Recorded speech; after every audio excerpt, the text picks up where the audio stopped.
Hey CY, it's Sherry again.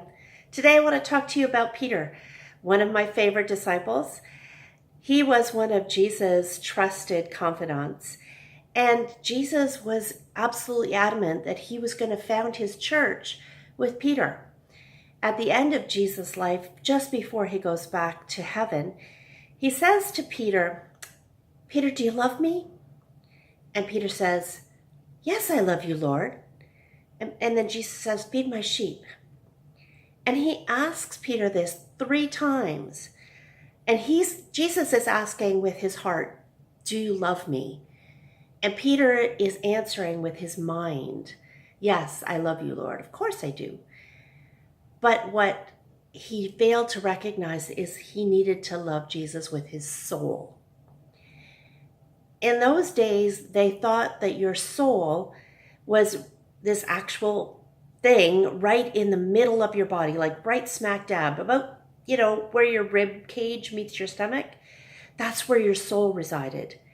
And your soul kind of shaped who you were. It was your character. It was how you reacted to things. It was who you were at the very core. And Jesus wanted Peter to recognize that he needed to love Jesus with his soul as well as his heart and his mind in order to lead the church in the way it should go.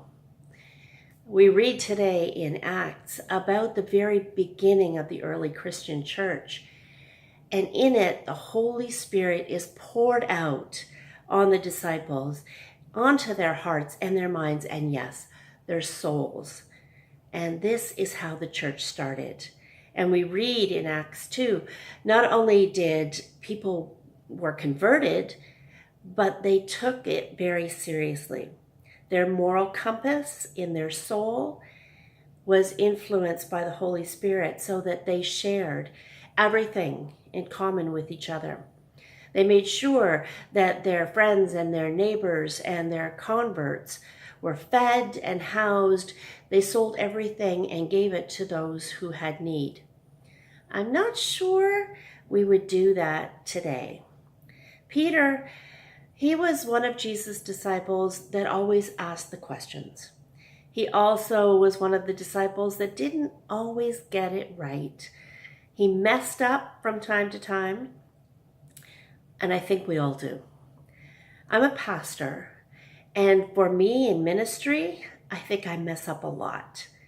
But I know in my heart and my soul that this is what Jesus wants us to do, to tell other people about him.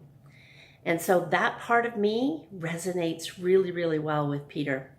In fact, I really just think that Peter is my role model for ministry because I love Jesus with all my heart, soul, mind, and strength.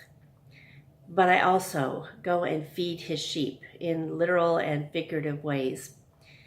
I hope that this week has been awesome and amazing for you, and that your soul has been stirred to go and share the gospel.